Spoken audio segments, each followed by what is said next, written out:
Friends, welcome back to my YouTube channel talkative English का। जैसा कि आप सभी जानते हैं, मैंने डायरेक्ट और इनडायरेक्ट नरेशन से रिलेटेड जो है वीडियोस की सीरीज़ स्टार्ट की है और ये उस वीडियो का पार्ट 7 है। और इससे पहले भी मैं डायरेक्ट और इनडायरेक्ट नरेशन से रिलेटेड जो है 6 वीडियोस मैं अपलोड कर चुकी हूँ। अगर आपने वीडियोस नहीं देखी है तो आप मेरी चैनल की प्लेलिस्ट में जाइए और उस प्लेलिस्ट में आपको डायरेक्ट और इनडायरेक्ट नरेशन के नाम से आपको एक प्लेलिस्ट दिखाई देगी। उस प्लेलिस्ट पर क्लिक कीजिए, आपको वो 6 वीडियोस वहाँ पर मिल जाएगी। और उन 6 वीडियोस में मैंने आपको डायरेक्ट और इनडायरेक्ट स्पीच से रिलेटेड बहुत सारे रूल्स समझाए हैं, एक्सप्लेन किए हैं। ठीक है, अगर आपने वीडियोस नहीं देखी है तो आप उन वीडियोस को देख सकते हैं। ठीक है, और आज की इस वीडियो में हम देखेंगे कि डायरेक्ट स्पीच में अगर कोई सेंटेंस इंट्रोगेटिव सेंटेंस में आ जाता है तो उसे इनडायरेक्ट स्पीच में कैसे चेंज करते हैं और क्या क्या चीज़ें हमें चेंज करनी पड़ती है। ठीक है, तो आज की इस वीडियो में हम यही रूल समझेंगे कि इंट्रोगेटिव सेंटेंस अगर आ जाता है डायरेक्ट स्पीच में इन्वर्टेड कोमा में तो उसे इनडायरेक्ट स्पीच में चेंज करते कैसे चेंज करें। तो मैं आपको ये समझाने वाली हूँ। ठीक है, पहले तो रूल नंबर 1 समझिए। ठीक है, जिसमें यानी कि जो हम पहले तो बात ये समझिए कि इसमें जो है रिपोर्टिंग वर्ब क्या चेंज हो जाता है। जो उसमें जब इंट्रोगेटिव सेंटेंस होता है डायरेक्ट स्पीच में तो जो हमारी जो रिपोर्टिंग वर्ब होती है, जैसे सैड हो गया, ये टोल्ड हो गया, ये सेड टू हो गया, ये किस में बदल जाती है? आस्क्ड में बदल जाती है। ठीक है, आस्क्ड का मतलब होता है पूछा गया या पूछा। ठीक है, सैड और टोल्ड किस में बदल जाती है? आस्क्ड में बदल जाती है। ठीक है, जैसे कि सेंटेंस में देखिए, रेनू सेड टू मी। ठीक है, रेनू ने मुझसे कहा, यहाँ पर इनडायरेक्ट स्पीच में चेंज करा तो उसमें सेड टू की जगह यहाँ पर क्या लिख दिया? आस्क्ड लिख दिया। ठीक है, यहाँ पर सैड और जब इनडायरेक्ट स्पीच में चेंज करते हैं तो सैड और टोल्ड को आस्क्ड में लिख देते हैं। ठीक है, आस्क्ड लगा देते हैं, लिख देते हैं इसकी जगह पर। और दूसरी बात ये है कि जब डायरेक्ट स्पीच में जो भी हम सेंटेंस जो है, पहले तो मैंने आपको ये बताया था कि सिंपल सेंटेंस जब चेंज करते थे इनडायरेक्ट स्पीच में तो यहाँ पर एक कंजंक्शन का यूज़ किया जाता था। दैट नाम का एक कंजंक्शन होता था। दैट यानी कि दैट का मतलब होता था कि, दैट का यूज़ करते थे, तब जो है हम अपना सेंटेंस आगे का लिखते थे। लेकिन अब जो है इंट्रोगेटिव सेंटेंस में क्या होता है, डायरेक्ट स्पीच में अगर इंट्रोगेटिव सेंटेंस दिए हुए होते हैं तो इसमें दैट का यूज़ नहीं करते हैं। जो हमें क्वेश्चन वर्ड दिए होते हैं जो का तू, हम वही लिख देते हैं, हम इसमें दैट का यूज़ नहीं करते हैं। ठीक है, आई होप आपको बात अच्छी समझ में आई होगी। डायरेक्ट इनडायरेक्ट, जब डायरेक्ट स्पीच में इंट्रोगेटिव सेंटेंस दिया होता है तो दैट का यूज़ नहीं किया जाता है। दैट का यूज़ नहीं किया जाता है, जो हमें क्वेश्चन वर्ड दिए होते हैं हम वही लिखते हैं। ठीक है, क्वेश्चन वर्ड जैसे what, where, when, why, who, जो भी हमारे क्वेश्चन वर्ड होते हैं हम वही लिख देते हैं। उसके बाद हम अपना सब्जेक्ट वर्ड के बाद जो है हम, या फिर क्वेश्चन वर्ड के बाद जो है हम जो है ठीक है, क्वेश्चन वर्ड के बाद हम किसी भी तरीके की हेल्पिंग वर्ब का यूज़ नहीं करते हैं। उसके बाद हम अपना सब्जेक्ट लिख देते हैं। हेल्पिंग वर्ब का अगर यूज़ भी करते हैं, जैसे कॉन्टिन्यूस टेंस अगर दिए होते हैं इंट्रोगेटिव सेंटेंस में तो कॉन्टिन्यूस टेंस दिए होते हैं तो सब्जेक्ट के बाद हेल्पिंग वर्ब लिखते हैं। ठीक है, उसके बाद वर्ब लगाते हैं। ठीक है, टेंस के अकॉर्डिंग। उसके बाद जो है इनडायरेक्ट स्पीच में इन्वर्टेड कोमा तो हट ही जाता है और साथ में क्वेश्चन वर्ड भी नहीं लगाते हैं। ठीक है, क्वेश्चन मार्क का यूज़ नहीं किया जाता है। आई होप आपको बात समझ में आएगी। बस कुछ 3 बातें आप अच्छे से समझ जाओ। ठीक है, यहाँ पर जो है रिपोर्टिंग वर्ब सैड और टोल्ड दी होती है तो वह आस्क्ड में बदल जाती है और यहाँ पर दैट कंजंक्शन का यूज़ नहीं किया जाता है। दैट कंजंक्शन की जगह क्वेश्चन वर्ड जो हमें दिया होता है हम उसका यूज़ करते हैं और वर्ड के बाद हेल्पिंग वर्ब नहीं लगाते हैं। हेल्पिंग वर्ब अगर लगाते भी हैं तो सब्जेक्ट के बाद लगती है, वो भी तब जब कोई मतलब present continuous tense, past continuous tense या प्रेजेंट परफेक्ट टेंस या पास्ट परफेक्ट टेंस होता है तो।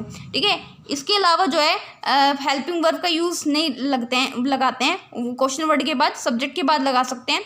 और जब इनडायरेक्ट स्पीच में चेंज करते हैं तो इसमें जो है इन्वर्टेड कोमा हट जाता है, साथ में क्वेश्चन वर्ड भी हट जाता है। अब थोड़ा सा जो है हम एग्जांपल के थ्रू समझते हैं। ठीक है, पहला जो सेंटेंस है दिया हुआ है हमें डायरेक्ट स्पीच में, तो पहला सेंटेंस हमें क्या दिया हुआ है, चलिए पढ़ते हैं। Renu said to me what are you doing. Renu ने मुझसे कहा कि तुम क्या कर रही हो। ठीक है, तुम क्या कर रहे हो। अब देखो ये जो सेंटेंस है ये जो हमें दिया हुआ है व्हाट आर यू डूइंग, ठीक है, ये प्रेजेंट कॉन्टिन्यूस टेंस है। ठीक है, और फिर इसे हमें इनडायरेक्ट स्पीच में चेंज करना है। तो कैसे करते हैं चलिए देख लेते हैं। इनडायरेक्ट स्पीच में हमें दिया हुआ है चेंज करना है। ठीक है, रेनू है, रेनू नाम है किसी का तो रेनू का मैंने रेनू लिख दिया। अब इसमें उसके बाद रिपोर्टिंग वर्ब क्या दी हुई है हमें, सेड टू लिखा हुआ है ना, तो सेड टू किस में चेंज हो जाएगा, आस्क्ड में बदल जाएगा। ठीक है, आस्क्ड लिख दिया, यहाँ पर मी लिखा तो मी लिख दिया। अब देखो हम इसमें दैट कंजंक्शन का यूज़ नहीं करेंगे क्योंकि ये इंट्रोगेटिव सेंटेंस दिया हुआ है, तो यहाँ पर हम दैट का यूज़ नहीं करते हैं। तो दैट की जगह पर हम किसका यूज़ करते हैं, जो हमें क्वेश्चन वर्ड दिया होता है। तो सेंटेंस में जो है हमारा क्वेश्चन वर्ड क्या है, व्हाट है। ठीक है, व्हाट लिखा हुआ है तो मैंने यहाँ पर व्हाट लिख दिया। आप ना इस जो व्हाट में जो डब्लू है ना, आप इसे स्मॉल में बना लीजिएगा, इसमें गलती होगी जल्दबाजी में, मतलब नोट्स बनाते समय। ठीक है, तो व्हाट है ना, तो हमने व्हाट लिख दिया क्वेश्चन वर्ड के बाद हेल्पिंग वर्ब नहीं लगाते हैं, जैसे कि यहाँ पर आर लगाई हुई है, तो यहाँ पर व्हाट के बाद जो है हेल्पिंग वर्ब नहीं लगाएंगे। अब इसमें जो है इसके बाद हम क्या लिखेंगे, सब्जेक्ट लिखेंगे, लेकिन यहाँ पर जो है हमारा प्रोनाउन जो है वो भी चेंज होगा, क्योंकि Renu said to me, Renu ने मुझसे कहा व्हाट आर यू डूइंग, तो तुम क्या कर रहे हो। अब उस समय जो है रेनू ने मुझसे बात की थी, तो मेरे लिए जो है रेनू ने अपने शब्दों में बात कही थी, तो मेरे लिए जो है यू वर्ड का यूज़ किया, तुम वर्ड का यूज़ किया। अब मुझे थर्ड पर्सन को इनडायरेक्ट स्पीच में अपने शब्दों में बात कहनी है, तो इसमें प्रोनाउन चेंज होगा। ठीक है, यहाँ पर यू शब्द का यूज़ किया गया, यू नहीं लिखा जाएगा इनडायरेक्ट स्पीच में, तो क्या लिखा जाएगा, रेनू आस्क्ड मी, रेनू ने मुझसे पूछा, किससे पूछा, मुझसे, यानी कि मुझे अपने लिए प्रोनाउन लगाना है। तो यहाँ पर जो है मैं अपने लिए प्रोनाउन लिखूंगी आई का मतलब होता है मैं, आई लिख दिया।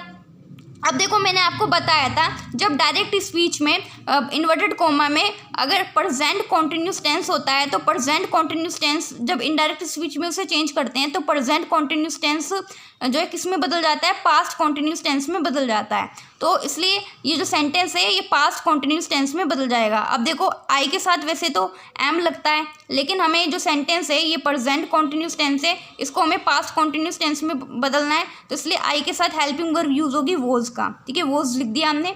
अब इसमें हेल्प वर्ब क्या है, वर्ब है डूइंग, क्योंकि doing do plus ING plus किया हुआ है, उसमें डूइंग हो गया, तो डूइंग लिख दिया।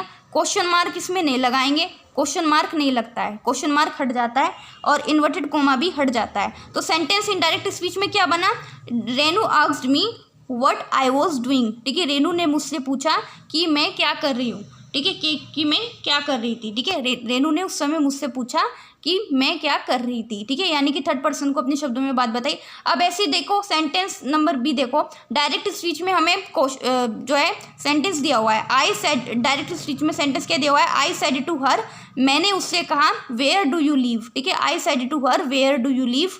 ठीक है, मैंने उससे कहा तुम कहाँ रहती हो। ठीक है, अब इसे सेंटेंस को जो है हमें इनडायरेक्ट स्पीच में चेंज करना है, तो आई लिखा हुआ है तो आई का हमने आई लिख दिया। अब सेड टू लिखा हुआ है तो सेड टू आस्क्ड में बदल जाता है, इंट्रोगेटिव सेंटेंस दिया हुआ है ना क्योंकि हमें, तो सेड टू की जगह यहाँ पर आस्क्ड लिख दिया। अब हर लिखा हुआ है तो हर का हमने हर लिख दिया।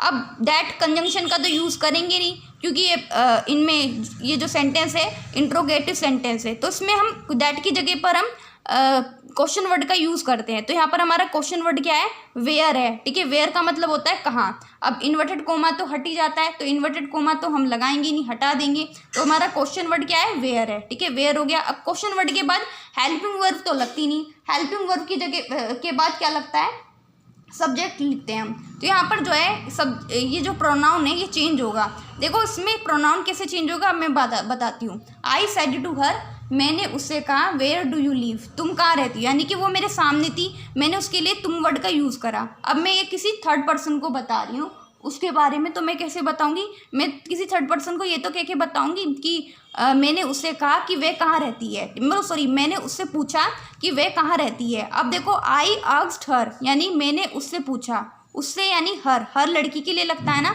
तो यहाँ पर जो है प्रोनाउन क्या यूज़ होगा, यहाँ पर यू प्रोनाउन यूज़ नहीं होगा, शी यूज़ होगा। ठीक है, क्योंकि आई किससे पूछा, हर, आई आस्क्ड हर यानी लड़की है, तो उसके लिए प्रोनाउन यूज़ होगा शी लड़की के लिए, वे के लिए जो इंग्लिश में यूज़ होता है शी। ठीक है, शी लिख दिया। अब देखो ये सेंटेंस है ये किस में, वेयर डू यू लिव, ये प्रेजेंट इंडेफिनिट टेंस में है। अब मैंने आपको बताया था डायरेक्ट स्पीच में इन्वर्टेड कोमा में अगर सेंटेंस प्रेजेंट इंडेफिनिट टेंस में होता है तो वे इनडायरेक्ट स्पीच में उसे चेंज करते हैं, तो सेंटेंस प्रेजेंट इंडेफिनिट टेंस से किस में चेंज हो जाता है, पास्ट इंडेफिनिट टेंस में चेंज हो जाता है। तो ये जो सेंटेंस है ये पास्ट इंडेफिनिट टेंस में चेंज हो जाएगा। तो यहाँ पर सब्जेक्ट क्या हमारा शी है, शी के बाद जो है इसमें जो हमारी वर्ब है लीव, लीव की जो है यहाँ पर सेकंड फॉर्म लग जाएगी। लीव की सेकंड फॉर्म क्या होती है, लीव्ड होती है ना, तो लीव्ड लिख दिया और क्वेश्चन मार्क जो है ये हट गया, ठीक है, इन्वर्टेड कोमा भी हट गया। तो सेंटेंस क्या बना है इनडायरेक्ट स्पीच में, I asked her where she lived, यानी मैंने उससे पूछा वे कहाँ रहती है, ठीक है। इस तरह से जो है इनडायरेक्ट स्पीच में इस सेंटेंस को चेंज करा। एक सेंटेंस और है, लास्ट सेंटेंस है, ठीक है, चलिए देख लेते हैं क्या है। डायरेक्ट स्पीच में हमें सेंटेंस दिया हुआ है, I said to Rohit when did you come, मैंने रोहित से कहा कि तुम कब आए, ठीक है। आई सेड यानी कि डायरेक्ट स्पीच में हमें सेंटेंस दिया हुआ है, I said to Rohit when did you come, मैंने रोहित से कहा कि तुम कब आए। अब इसे इनडायरेक्ट स्पीच में चेंज करना है, तो देखो इसमें आई लिखा हुआ है तो आई का हमने आई लिख दिया, सेड टू लिखा हुआ है तो सेड टू किस में चेंज हो जाता है, आस्क्ड में चेंज हो जाता है, तो आस्क्ड लिख दिया। अब रोहित किसी का नाम है तो रोहित का हमने रोहित लिख दिया। अब इसमें दैट कंजंक्शन का यूज़ नहीं किया जाता है, तो उसकी जगह पर हम क्या यूज़ करते हैं, क्वेश्चन वर्ड का यूज़ करते हैं। तो क्वेश्चन वर्ड क्या है हमारा, क्वेश्चन वर्ड है यहाँ पर वैन, ठीक है। वैन का मतलब होता है कब, ठीक है, यानी कि वैन का मतलब हो गया कब, तो वैन लिख दिया। अब क्वेश्चन वर्ड के बाद हेल्पिंग वर्ब का यूज़ नहीं करते हैं, उसके बाद हम यूज़ करते हैं सब्जेक्ट का, ठीक है, वो सब्जेक्ट लिखते हैं, ठीक है, सब्जेक्ट लिखते हैं। लेकिन यहाँ पर प्रोनाउन चेंज होगा, क्योंकि I said to Rohit when did you come, यानी मैंने रोहित से कहा कि तुम कब आए, यानी कि मैंने रोहित मेरे सामने था, मैंने रोहित से कहा, ठीक है, यानी कि उसके लिए हमने जब वो मेरे सामने था मैंने उसके लिए तुम वर्ड का यूज़ करा, यू शब्द का यूज़ करा। लेकिन यहाँ पर मैं किसी थर्ड पर्सन को बता रही हूँ, ठीक है, उसके बारे में, तो उसके लिए जो है रोहित के लिए प्रोनाउन का यूज़ होगा। प्रोनाउन क्या यूज़ होगा, ही। लड़कों के लिए इंग्लिश में ही वर्ड का यूज़ करते हैं ना, ही का यूज़ करते हैं, तो ही लिख दिया, ठीक है। आई आस्क्ड रोहित, यानी मैंने रोहित से पूछा, किसके लिए, किससे पूछा, रोहित, किसके लिए, रोहित के लिए यहाँ पर जो है यानी कि मैंने रोहित से पूछा, ठीक है, रोहित के लिए यहाँ पर जो है प्रोनाउन क्या यूज़ हुआ, ही, ठीक है, ही लिख दिया। अब मैंने आपको बताया था कि जब डायरेक्ट स्पीच में कोई अगर सेंटेंस जो होता है वे पास्ट इंडेफिनिट टेंस होता है, पास्ट इंडेफिनिट टेंस होता है, उसे इनडायरेक्ट स्पीच में चेंज करते हैं, तो सेंटेंस पास्ट इंडेफिनिट टेंस से किस में बदल जाता है, पास्ट परफेक्ट टेंस में बदल जाता है। तो ये जो सेंटेंस है ये पास्ट इंडेफिनिट टेंस है, इन्वर्टेड कोमा में जो सेंटेंस है पास्ट इंडेफिनिट टेंस है, ठीक है, इंट्रोगेटिव सेंटेंस है, तो ये किस में बदल जाएगा, पास्ट परफेक्ट टेंस में बदल जाएगा। तो इसलिए ही के साथ जो है हेल्पिंग वर्ब लगेगी हैड लिख दिया। अब इसमें वर्ब क्या है हमारी, कम, कम मतलब होता है आना। अब कम की जो है थर्ड फॉर्म क्या होती है, कम ही होती है, तो हमने कम लिख दिया। क्वेश्चन मार्क नहीं लिखते हैं, नहीं लगाते हैं, क्वेश्चन मार्क हट जाता है, तो क्वेश्चन मार्क हट गया। इन्वर्टेड कोमा तो भाई लगाते ही नहीं है, ठीक है, इन्वर्टेड कोमा भी हट गया। तो सेंटेंस क्या बना है इनडायरेक्ट स्पीच में, I asked Rohit when he had come, मैंने रोहित से पूछा कि वे कब आया, ठीक है, कि वे कब आया। इस तरह से जो है इंट्रोगेटिव सेंटेंस में चेंज किया जाता है, तो मैंने आपको अच्छे से समझा दिया, ठीक है। इसमें जो है रिपोर्टिंग वर्ब जो है सैड या टोल्ड होती है तो आस्क्ड में चेंज हो जाती है। दैट कंजंक्शन का यूज़ नहीं किया जाता है, इसकी जगह पर व्हाट क्वेश्चन वर्ड का यूज़ किया जाता है, ठीक है, सॉरी दैट कंजंक्शन का यूज़ नहीं करके हम क्वेश्चन वर्ड जो भी हमें दिया जाता है, व्हाट हो चाहे वेयर हो चाहे वैन हो चाहे वाई हो या हु हो, उसका यूज़ करते हैं। और क्वेश्चन वर्ड के बाद जो हेल्पिंग वर्ब का यूज़ नहीं करते, उसके बाद सिर्फ सब्जेक्ट लिख देते हैं, और सब्जेक्ट के बाद हेल्पिंग वर्ब लगनी होती है तो सब्जेक्ट के बाद लगाते हैं, उसके बाद वर्ब की फॉर्म लगाते हैं, ठीक है, टेंस के अकॉर्डिंग। उसके बाद जो है क्वेश्चन मार्क नहीं लगाते हैं इनडायरेक्ट स्पीच में चेंज करते हुए, ठीक है, क्वेश्चन मार्क हट जाता है और इन्वर्टेड कोमा भी हट जाता है, ठीक है। इस तरह से जो है आज हमने सीखा इंट्रोगेटिव सेंटेंस के बारे में, डायरेक्ट स्पीच में कैसे चेंजेस होते हैं, इनडायरेक्ट स्पीच में अगर दिए होते हैं सेंटेंस तो इनडायरेक्ट स्पीच में कैसे चेंज होते हैं। आई होप आपको ये रूल समझ में आए होंगे। If you like this video please subscribe my channel, ऐसी वीडियोज़ मैं आप सभी के लिए लाती रहूँगी। तब तक के लिए बाय बाय।